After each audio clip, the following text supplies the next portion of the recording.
كان نفسي انام، بس انا كنت بترعش من البرد. ما كنتش قادرة استحمل الساعة اللي كنت فيها. ومش انا بس، انا واخواتي اللي كانوا نايمين جنبي. كنت تعبانة قوي وبترعش. وفي الوقت ده قمت عشان اشوف اي غطا من عند مرات ابويا. بس بعد كده خفت اقرب من الاوضه عندها، لا تشتمني وتضربني زي كل مره. طلعت انادي ربنا وقلت يا رب استرها معانا يا رب، انا واخواتي اليتامى.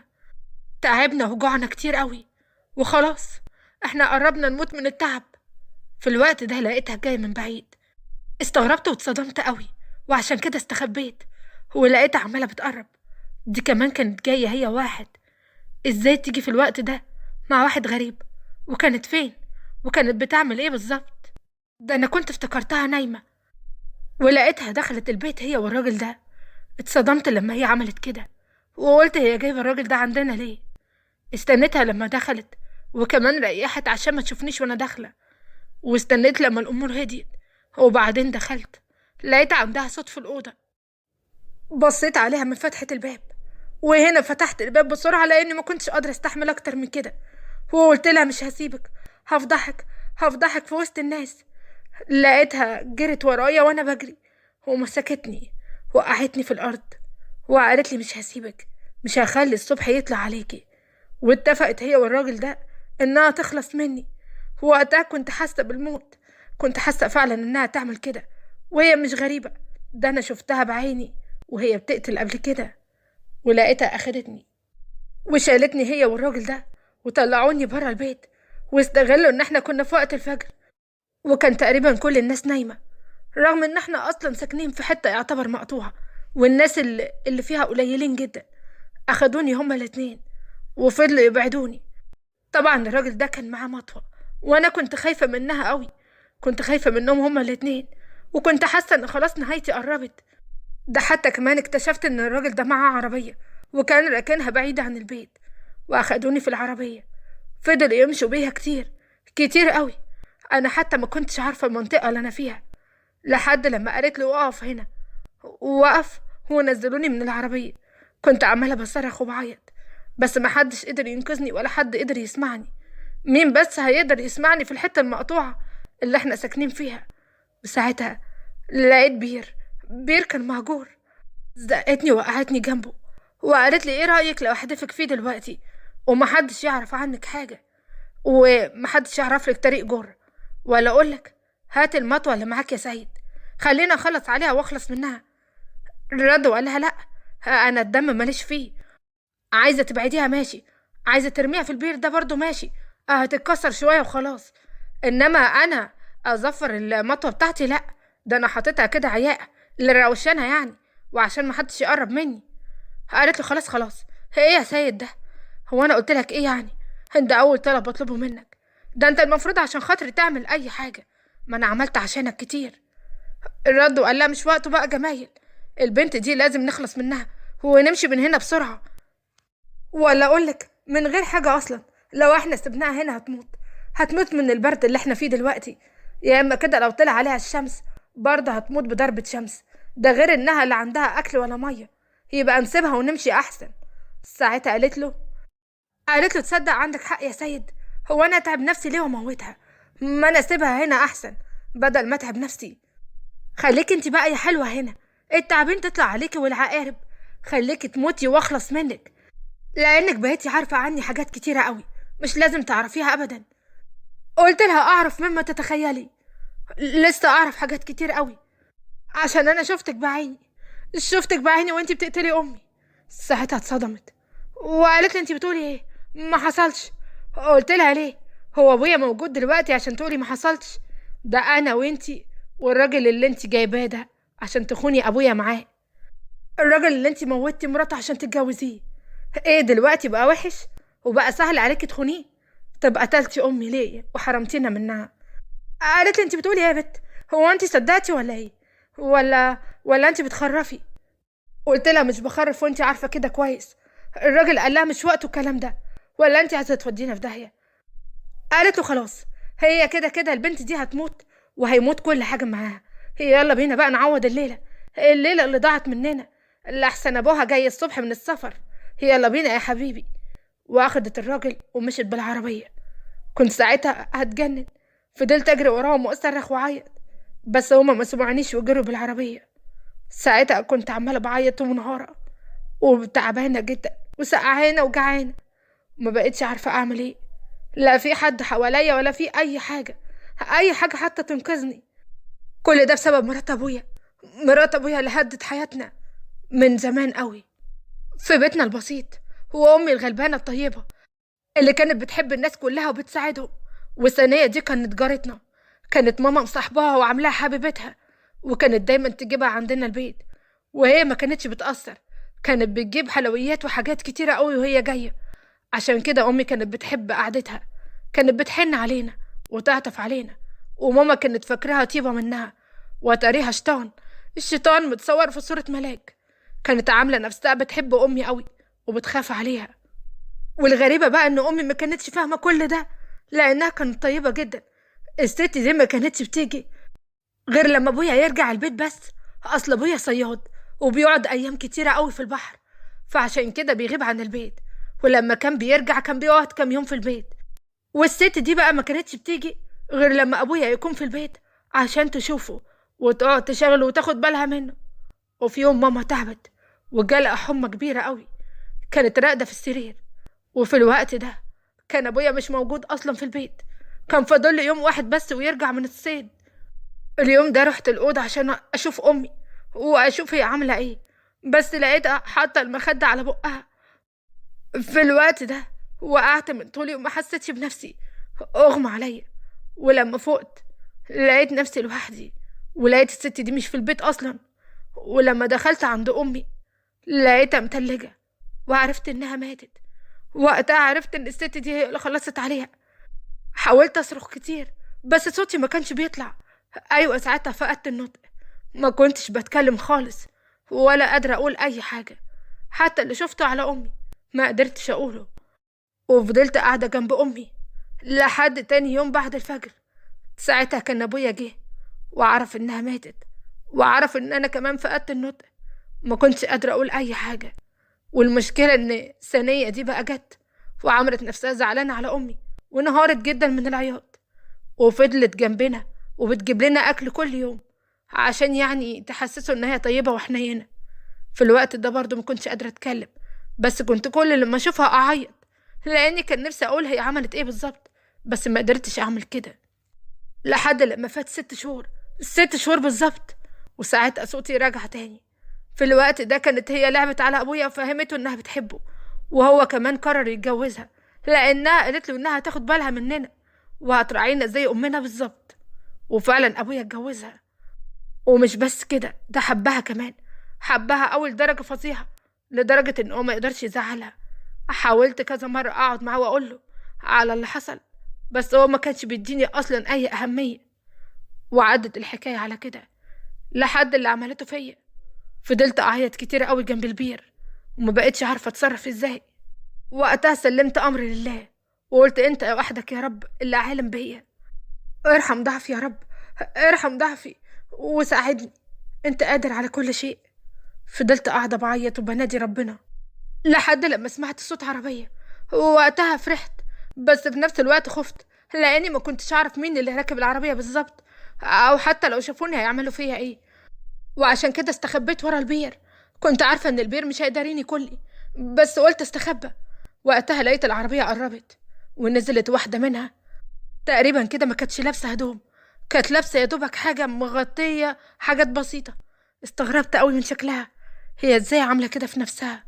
وبعدين نزل راجل من العربية ولقيتها بتقوله بقى ينفع كده تجيبني في مكان زي ده؟ هو انت ايه ما بتحسش يا اخي؟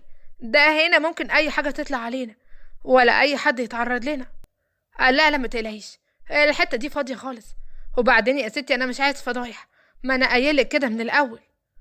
يعني انت كنت عايزاني اخون مراتي فين؟ في اوتيل يعني عشان الناس تعرفني وتروح تقول لها، ولا عايزاني اخونها في شقة هو برضه حد يشوفني ويقول لها؟ قالت له ما خلاص يا شريف، هو انت ايه هتفتح لي محضر؟ ما قلنا خلاص، ولا انت عايز تبوظ الدنيا زي كل مرة وتنكد عليا وتمشيني زعلان؟ ساعتها قال لها خلاص يا ستي خلاص تعالي نتصالح.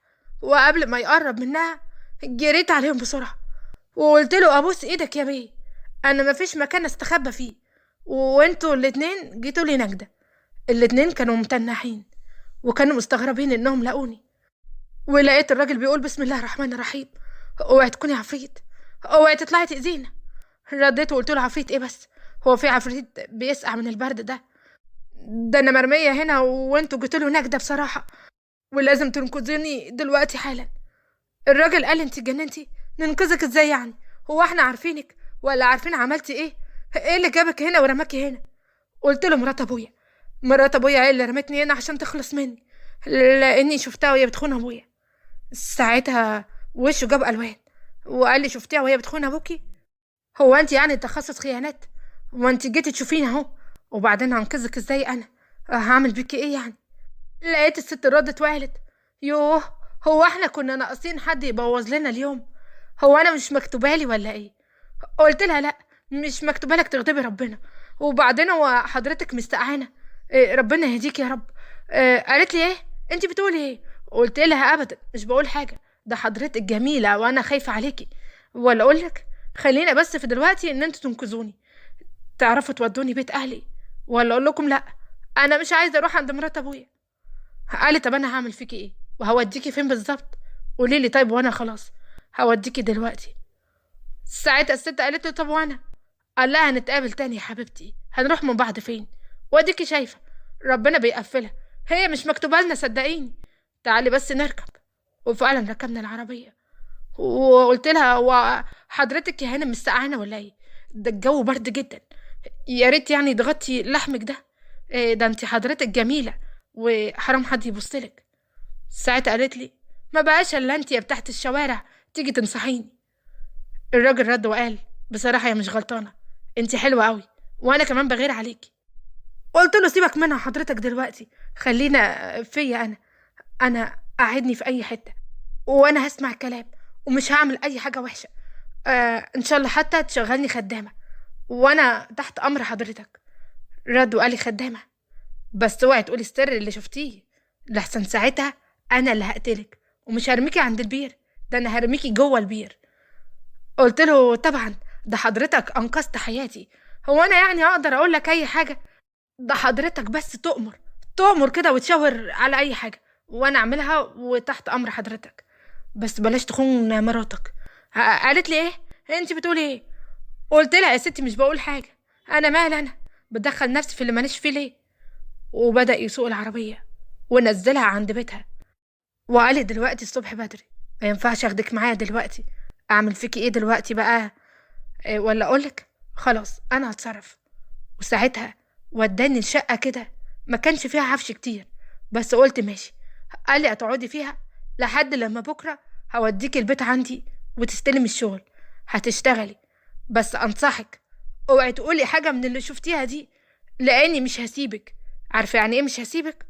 قلت له حاضر، اوعدك ان مش هقول اي حاجه تضايقك ولا تخرب لك بيتك، احنا خلاص اتفقنا، وبكره حضرتك تعرفني كويس. قال لي طب اسيبك دلوقتي؟ قلت له هتسيبني كده من غير اكل؟ ده انا جعانه قوي. قال لي لا ما تقلقيش، هنا في اكل في التلاجة، انا كنت باجي هنا ساعات يعني، لان الشقه دي مهمه جدا بالنسبه لي ومحدش يعرف مكانها ولا حد يعرف اصلا انها موجوده، الشقه دي اهم حاجه عندي، ولو عرفت ان انتي مديتي ايدك كده ولا كده صدقيني نهايتك هتكون وحشه قوي ومش هتعجبك، والاول مره هتحوليني بني ادم تاني مش عايزه اكون هو. قلت له عمري ما هعمل كده، حضرتك عملت فيا حاجه كويسه وانقذتني من الموت، اكيد لو كنت قعدت كنت هموت من البرد، انا كنت جعانه وكمان بردانه جدا، ولو الشمس كانت طلعت عليا كنت برضه هاخد ضربه شمس وهموت، او ممكن يطلع عليا اي حاجه تعبان ولا عقرب، يعني كنت هموت وانت انقذتني، اكيد يعني ما تستاهلش ان انا اضرك. قال لي طيب وانت شكلك بنت جدعه وانا هقعد اكمل القعده معاكي، وجاب الاكل من التلاجة وقعد ياكل معايا بمنتهى البساطه، وحسيت ساعتها ان الراجل ده طيب قوي كمان. وهو قاعد بياكل معايا حصل ساعتها اللي عمرنا ما كنا نتوقعه، وده لما الباب خبط، ساعتها لقيته خاف وقال هو مين اللي جاي دلوقتي؟ ده ما حدش يعرف المكان هنا خالص، مصيبة لا تكون هي. وقلت له هي مين؟ هو في ايه بالظبط؟ انت خوفتني قوي. هو انت ليه مخضوض كده؟ رد وقال لي: استني انتي، ولا اقولك ادخلي بسرعة، استخبي في الدولاب اللي جوه، خليكي جوه الدولاب، ومهما حصل اوعي تطلعي، اوعي حد يشوفك، لان دي مصيبة بالنسبة لي، لا تكون مراتي. انا مش بخاف منها، بس احنا ما بيننا حاجات كتيرة قوي لسه انتي ما تعرفيهاش. هو قلت له حاضر، حاضر طبعا. ودخلت على الأوضة بسرعة، ودخلت استخبيت جوه الدولاب، وبدأت أسمع كل اللي بيحصل. وهنا شريف فتح الباب ولقى قدامه عبده البواب. قال له: اخس عليك يا عبده، خوفتني، ده انا كنت مفكرك حد تاني. عايز ايه؟ هو انت عايز حاجة؟ وبعدين وانا طالع ما شفتكش ليه؟ قال له: بس انا شفتك يا بيه، شفتك وانت طالع مع واحدة. الله يسهل لك الحال، انت حر طبعا. قال له: انت فاهم غلط يا عبده، دي بنت كنت انا بعطف عليها، البنت دلوقتي مش موجودة، ما تقلقش. وانت قولي بقى عايز ايه؟ وبعدين لقيت الصوت سكت مرة واحدة، هو لقيت شريف بيقول: هتعمل ايه؟ هتعمل ايه يا عبده؟ وايه السكينة اللي في ايدك دي؟ انت عايز تخلص عليا؟ رد وقال له: لا، مش عايز اخلص عليك ولا حاجة. لو شغلت مخك معايا وطلعت كل اللي راضيني، عمري ما هأذيك ابدا يا باشا. انا كنت شايف صناديق طالعة وصناديق نازلة، وعارف ان الامور دي ماشية معاك حلوة، وانت غني ومعاك فلوس، ظبطني عشان اظبطك. الشريف رد وقال له: لا، مش هديك حاجه، هو يلا اطلع بره بدل ما مد ايدي عليك. هو انت فاكر ان انا خايف من السكينه دي؟ رد وقال له: لا يا باشا، انا مش جاي اخوفك، انا جاي اعورك. وفجاه لقيت شريف بيتوجع، ما قدرتش استحمل اكتر من كده، وطلعت بره الدولاب. ما كنتش عارفه اتصرف ازاي، لحد لما لقيت كرسي قدامي، جريت وطلعت بره وضربته بالكرسي على دماغه. ايوه، ضربت عبده ده، ولقيته واقع في الارض. واصلا كان واقع شريف في الارض، وكان مصاب كمان في رجله. هو ازاي قدر يمد ايده عليه بالسرعه دي؟ كنت خايفه على شريف جدا. ولقيته بيقول لي: هنعمل ايه دلوقتي؟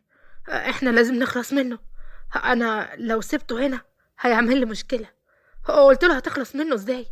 هو وانت عايز تعمل ايه يا باشا؟ رد وقال لي: هناخده في العربيه، لان الشقه دي ما ينفعش حد يكون موجود فيها، واسيبه كده لانه هيعمل لي مشكله كبيره. قلت له: طب انت عايز ايه؟ قال لي: تعالي بس هقولك.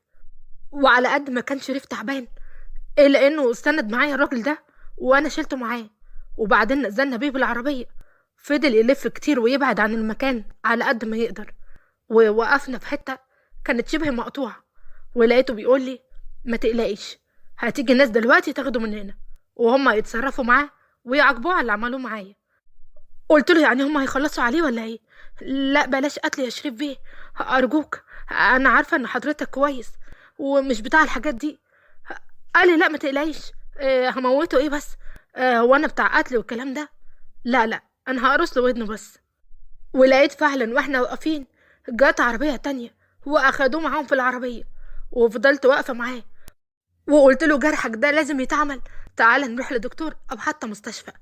قال: ما تقلقيش انا هتصرف. وساعتها جاله دكتور في نفس المكان، وعمله الجرح اللي كان في رجله، ولبس البنطلون بتاعه عادي، ووقف على رجله ولا كأنه مصاب فيها. وقتها اكتشفت ان الراجل ده غريب قوي، ومش زي ما انا كنت متوقعة. بصراحة كنت خايفة، وعرفت ان الموضوع مش هيكون سهل ابدا، وان الايام الجاية هتكون صعبة، صعبة جدا كمان. وبعدين لقيته بيقول لي: يلا بينا. ركبنا العربية مع بعض، وقال لي: انا نسيت اشكرك كل ده على اللي انت عملتيه معايا، انت طلعتي جدعة قوي، بس انا كان ليا نظرة فيكي من اول لما شفتك، انت بتقولي الحق وما بتخافيش، ما بتخافيش من اي حاجة. قلت له: اخاف ازاي بس؟ اللي يكون مع حضرتك عمره ما يخاف ابدا، وان شاء الله كل اللي جاي خير. قال لي: اهم حاجة بس ان انت ما تتفاجئيش معايا، يعني كل حاجة تحصل خليكي عادي، وتوقعي ان كل حاجة كويسة. ساعتها سكت وما ردتش عليه، وكملنا في طريقنا لحد لما وصلنا الفيلا بتاعتهم. اول لما دخلنا كان عندي فضول اشوف مراته دي واعرف شكلها ايه، وليه عمل لها حساب جامد قوي كده، ده تقريبا بيخاف منها رغم ان هو بينكر ده، بس باين قوي عليه. بس الصدمة لما الست دي طلعت من الأوضة ولقيتها واقفة قدامنا، استغربت جدا لما لقيته بيقول لي: اهي دي بقى المدام بتاعتي، عاملة ايه يا شاي؟ وحشتيني قوي. انا جايب لك معايا مفاجأة النهارده. كل ده كنت انا متنحة، لانها اللي كانت مراته دي شكلها غريب جدا. دي ست كبيرة، دي مش لايقة عليه خالص. وقلت عشان كده كان بيخونها. لا، ده فعلا معاه حق. دي البنت اللي كانت معاه كانت جميلة قوي. ولقيتها بتقولي انت سرحانة في ايه؟ مش المفروض تسلمي عليا وتتكلمي معايا؟ قلت لها اهلا وسهلا بحضرتك، بس انا اول مرة اشتغل في بيت يعني، عشان كده تلاقيني مرتبكة وسرحانة ومش مركزة كويس. وبصراحة كده انا اصلا تعبت يعني، لاني جاية من مشوار بعيد. قالت له جبتها منين دي يا شريف؟ هو جبتها ليه اصلا؟ انا ما طلبتش منك خدامة. قال لا، دي مش هتبقى خدامة يا شاهي، دي واحدة هتساعدك في كل حاجة. يعني اي مساعدة تطلبيها منها هتكون جنبك وهتعملها لك على طول. قالت له ماشي هجربها، بس اهم حاجة تسمع الكلام وتكون شاطرة وما توجعش دماغي وما تزعلنيش، لان انت عارف اللي بيزعلني بيحصل له ايه. ساعتها قلت يا دي النيلة، ده انت عاملة شبه امنا الغولة اللي احنا بنسمع عنها. وبصيت له وقلت في نفسي اتجوزتها ازاي دي، واتجوزتها ليه اصلا؟ ولقيتها بتقولي يلا اطلعي على الاوضه بتاعتي اللي هقولك فين، وهتنضفيها كويس قوي، لان انا عايزاكي تعملي كل حاجه بنفسك، طالما انت هتكوني مساعده بتاعتي. وانت بتنضفيها هتنضفي الطرقه معاها، لاني عايزه كل حاجه تبقى مترتبه. وبعدين هقولك انا ليه بعمل كده.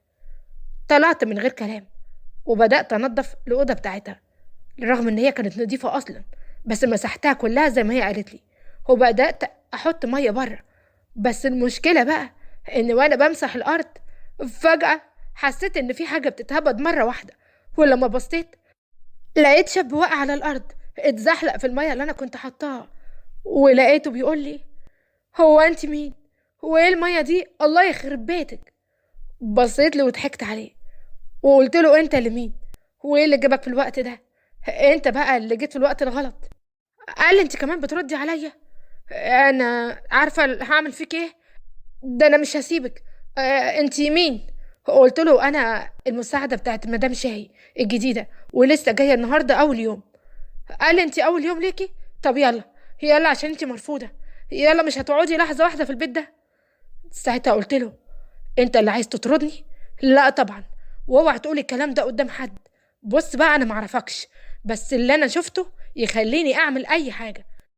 وانا بصراحه ما صدقت الاقي مكان ينجدني من اللي انا كنت فيه. لقيته واقف وقال لي يبقى انت مشيانك من هنا على ايدي، لاني شفتك وانت بوظتي لي اللي انا كنت هعمله. انا كنت رايح مشوار مهم جدا وانت عطلتيني باللي انت عاملاه ده. هو في حد يدخل سرايا زي دي ويمسح بالميه والصابون زي ما انت عملتي؟ انت ايه جايه منين بالظبط؟ قلت له بعدين هقولك، لاني ما ينفعش اقولك على حاجه كده من اول نظره. ما تبقاش مستعجل بقى، هتعرف كل حاجه في وقتها. قالي كمان وبتستظرفي؟ لا ده انت هتمشي يعني هتمشي. وسابني ومشي. كملت تنظيف لاني ما كنتش عايزه حاجه تبوظ كل اللي انا فيه. وخلصت تنظيف وخلصت كل حاجه، ورحت للهانم وقلت لها ان انا خلصت. لقيتها بتقولي انت دلوقتي هتيجي معايا مشوار. المشوار ده انت هتشيلي لي الشنطه فيه وهتروحي معايا، بس هتركبي في العربيه وهتفضلي في العربيه لحد لما اخلص الاجتماع بتاعي، وبعدين ارجع تاني وهترجعي معايا، ولما احتاج حاجه انت اللي هتساعديني. قلت لها ما ينفعش اخد اجازه الناحيه اصلا انا تعبانه وكان نفسي ارتاح. قالت لي انت بتقولي ايه؟ قلت لها تحت امرك. انا هجري ناحيه العربيه وهستنى حضرتك هناك. وفعلا ركبت العربيه لاني كنت خايفه انها تطردني زي ما الراجل الحلو ده قال. وعملت زي ما هي قالت لي، رحت معاها وفضلت في العربيه لحد لما خلصت الاجتماع بتاعها، وبعدين رجعت تاني. ما بقتش فاهمه الناس دول بيعملوا ايه، كلهم غامضين. وازاي واحد زي شريف ده يتجوز واحده زي دي؟ بس قلت اسكت ومشغلش دماغي. وساعتها فضلت حاسبن على مرات ابويا اللي كانت السبب في الدخة اللي انا دخاها دي، وقلت يمكن كل ده خير ليا، على الاقل هلاقي مكان نضيف واكل ودفى. بس كل اللي كان شاغلني هم اخواتي اللي ملهمش اي ذنب في اللي هم فيه. وبعد ما رجعنا البيت لقيت الراجل اللي اتزحلق ده كان قاعد على الكرسي. قربت منه بعد ما الهانم دي طلعت وقلت له بصراحة كده انا كان لازم اعتذر لك، انا اسفة. انا معرفش هنا نظام ماشي ازاي وحتى التنظيف بيبقى ازاي. انا متعودة على الطريقة القديمة يعني. وبصراحة انا ظروفي منيلة بنيلة، وعمري ما شفت فيها حاجة نظيفة. وحكيت له كل حاجة عني. لقيته بيقول لي: خلاص خلاص، انا مسامحك يا ستي. وبعدين هو انت فاكرة ايه؟ ده احنا جايبينها من تحت قوي. قلت له: تحت ايه؟ بالفلوس دي كلها انت جايبها من تحت؟ ده انت شكلك كده عمرك ما شفت فقر. قال لي: بيتهيألك انت لسه ما عرفتيش حاجه، بس انا استلطفتك من اول لما شفتك.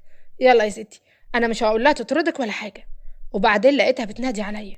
طلعت لها على طول، ولقيتها طلبت مني ان انا اروح الاوضه بتاعتي وما اطلعش منها غير لما هي تأمرني او تحتاج حاجه.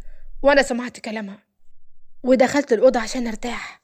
بس اول لما حبيت ارتاح سمعت صريخ جامد، صريخ جامد قوي. ووقتها اتخضيت، ومن غير ما احس طلعت من الاوضه ولقيت الصريخ جاي من اوضتها هي. دخلت من غير ما اعمل اي حساب لاي حاجه، ودي كانت مصيبه بالنسبه لي. وعرفت ان انا اللي عملته غلط ده لما شفتها كانت عماله بتصرخ وهي على السرير، وكانت عماله بتعيط. وقتها قربت منها وقلت لها: في ايه؟ مالك يا هانم؟ قولي لي على حاجه انقذك بيها لو في حاجه. ساعتها بصت لي بشر وقالت لي: اطلعي بره، انت ايه اللي دخلك هنا؟ طلعت لاني خفت منها، واول لما طلعت خبطت في واحد ولقيته هو، ولقيته بيزعق لي وبيقول لي: انت ايه اللي خلاكي تعملي كده؟ وليه بتدخلي عندها؟ انت ازاي تعملي كده؟ رديت وقلت له: بتصرخ، خفت لا يكون فيها حاجه، قلت يمكن محتاجه حد يساعدها. قال لي: لا، هي كده، وانت كده هتحطك في دماغها لانك شفتيها بشكل هي مش حابه تظهر بيه، وربنا يستر عليكي بقى. وسابني ومشي. ساعتها خفت قوي وحسيت ان انا عايشه فيلم رعب. هي ايه الست دي؟ وايه السر اللي وراها؟ وبصيت لقيت شريف جالي الاوضه وقال لي: ازاي تعملي كده؟ مش انا قلتلك تخلي بالك من كل حاجه؟ قلت لي: يا استاذ يا باشا، انا مش فاهمه حاجه، مش فاهمه حاجه خالص. رد وقال لي: دي شاهي مراتي، وزي ما انت شايفه كده انها كبيره في السن، بس سيده اعمال كبيره قوي، وهي باسمها كل حاجه، الشركات والاملاك وكل حاجه، وعشان كده انا اتجوزتها. حلو كده لما عرفتي اسراري. المشكله بقى ان انت دلوقتي بقيتي كاتمه كل حاجه، وكل حاجه تعرفيها عني، واي حاجه هتطلع منك في يوم من الايام محدش هيدفع تمنها غيرك انت، وتمنها هيكون روحك. قلت له: حاضر يا شريف باشا، انا مش هعمل حاجه تاني ولا هتدخل في حاجه ماليش فيها، وانا لما اشوفها هعتذر لها. رد وقال لي: اوعي تعملي كده، انا هتصرف وافهمها على كل حاجه، وده انذار اخير ليكي، ما تعمليش حاجه تاني من غير استئذان. قلت له: حاضر. وفضلت قاعده في الاوضه. ساعتها قلت: معقوله ده الفرج اللي جاي من ربنا، ولا دي مصيبه انا وقعت فيها؟ وتاني يوم اتعاملت معاها عادي. والغريب بقى انها شفت لها كل طلباتها وهي ما فتحتش الموضوع ابدا زي ما قال شريف بيه. فضلت كنت خايفه منها بصراحه، رغم انها كانت بتطلب طلبات عاديه. شفت شغلي معاها عادي وخلص اليوم من غير مشاكل خالص. بس اليوم اللي بعديها حصل حاجة عمري برضو ما كنت أتوقعها، وده لما عرفت إنها سافرت. كنت مبسوطة قوي إن أنا أجازة وما عنديش حاجة تطلب مني، وقلت أخيرا بقى أشم نفسي. قعدت في الأوضة وخليت الخدامة تجيب لي أكل كتير، وأكلت من كل حاجة كان نفسي فيها. وساعتها افتكرت إخواتي اللي عمرهم ما دقوا الأكل ده. زعلت شوية بس بعد كده كملت أكل، وقلت لحظة الحظ ما تتعوضش. وبعد ما خلصت كان الفضول قتلني، وقلت الحمد لله انها مش موجودة في البيت. بس دخلت اوضتها عشان اعرف ايه السر اللي ورا الست دي. بس وانا بدور في الدولاب ومن غير ما حد يشوفني شفت فساتين حلوة قوي كلها لفتت نظري، وعجبني منهم فستان جميل جدا. وقتها قلت طب ما اجربه، اهي مرة في حياتي ويمكن ما اعملهاش بعد كده. ولقيتني بلبس الفستان ده، وساعتها بصيت في المراية ولقيت نفسي جميلة قوي. بس الغريبة ان انا سمعت صوت في الأوضة، وهنا صرخت. واول لما جريت من الأوضة وطلعت برا اتخبطت في اللي عمري ما كنت اصدق ان يشوفني بالمنظر ده. وحصلت حاجة غريبة. ولحد هنا خلص الجزء التاني. استنونا في احداث شيقة وممتعة جدا في الجزء التالت والاخير. ويا ترى شمس هتعمل ايه مع مرات ابوها وشاهي كمان صاحبة البيت؟ ويا ترى ايه المفاجآت اللي هتعرفها في الحلقة الجاية؟ لو عجبتكم القصة ما تنسوش تضغطوا لايك وتشتركوا في القناة وتفعلوا زر الجرس عشان يوصل لكم إشعار بكل القصص الجديدة. ولو انت بتتابعنا على صفحة الفيسبوك ما تنساش تضغط لايك ومشاركة وكمان متابعة لصفحة الفيسبوك. أشوفكم على خير إن شاء الله.